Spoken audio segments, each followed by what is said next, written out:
everybody, how's it going? Andrea Holly here, and coming in a day early for you with the Thursday recipe because we're actually going to go down the beach tomorrow and go camping, and Pete's home, and so I still wanted to give you a really great recipe that you could use this week that is fun, it's easy, it's super colorful, right? And you know, always low carb, gluten free. So essentially what we're going to do are little pepper nachos, okay? And this is such a great option if you're kind of craving the nacho flavors or a taco salad flavor or something like that. I know Shirley has done a great job of yummifying up a taco salad in a different way, right? And so you can absolutely do this with ground turkey. I've actually used ground beef. Because that's what I had around, okay? But so you get these little peppers from the grocery store, right? And they're in the produce section, and they're usually in these little bags like this. This is the brand that HEB had anyways. And all I did was cut off the tops of them, slice them down, and just pull out the membranes, right? You know, and wash them and lay them on a cookie sheet with some parchment paper, okay? I have my oven heating up to 400 degrees, and in my skillet, I have ground hamburger meat. Like I said, you could do turkey, ground turkey. And then I added not even a half of a red onion, some cilantro, and about 2 tablespoons of a very mild salsa.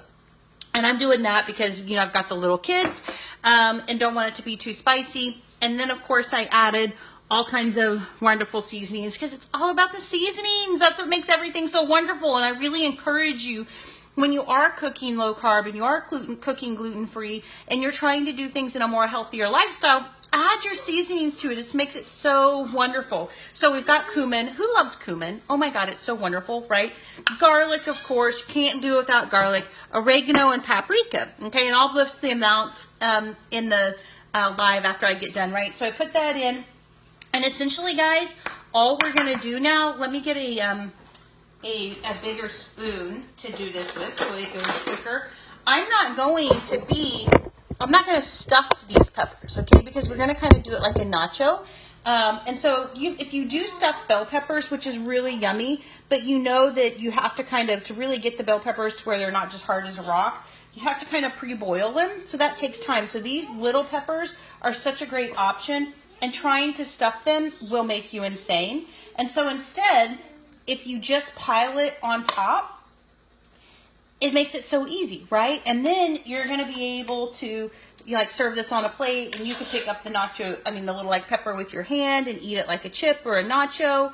And I know some of you are kind of like, Andrea, well, why wouldn't you just use chips? Well, you guys, because when you are eating low carb, you don't really want to ruin it with chips. And then also too, being gluten-free for so long, it has really been challenging to find chips that are gluten-free that don't hurt my stomach.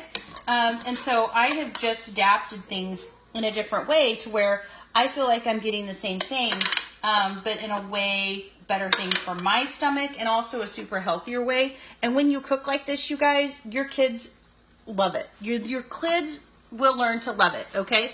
Now, I mean, nachos wouldn't be nachos without cheese, right? So I have a Colby Jack here today because it's what I had extra of. And I probably have a cup here. I don't know that we're going to put the whole cup on it. We're just going to kind of spread it around.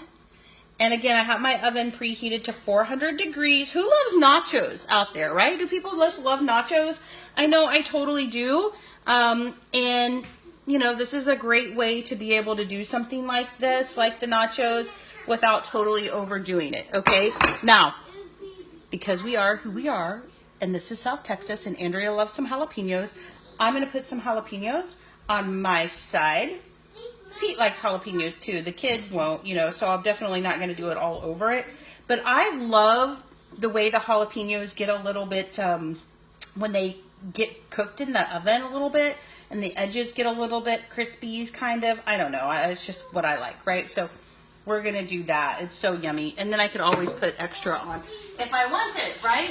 So guys, that is that. And then I'm going to pop these in the oven on 400 for around 10 minutes or until that cheese is really, really yummy and melty, right?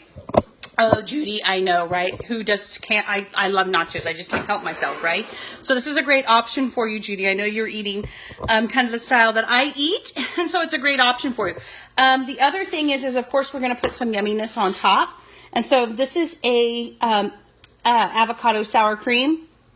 That's exactly what it is. It's sour cream and avocado, right? And then smashed up together. And if you don't have one of these nifty little smashers, you totally need one of those. But that's it, guys. How easy is that? I'm going to put just a little bit of salt in the sour cream avocado mix. And then when that comes out, we'll just use that to like put on the side, and you could dip in it or just put it over each individual one. And it's really going to be wonderful. I will shoot you a pic of what they look like when they're done. And of course, I will put all the ingredients up in the description of this live, so you can do it yourself. Good eating, have so much fun. And you know what? I know, Judy, right? I'm kind of enjoying doing this around lunchtime.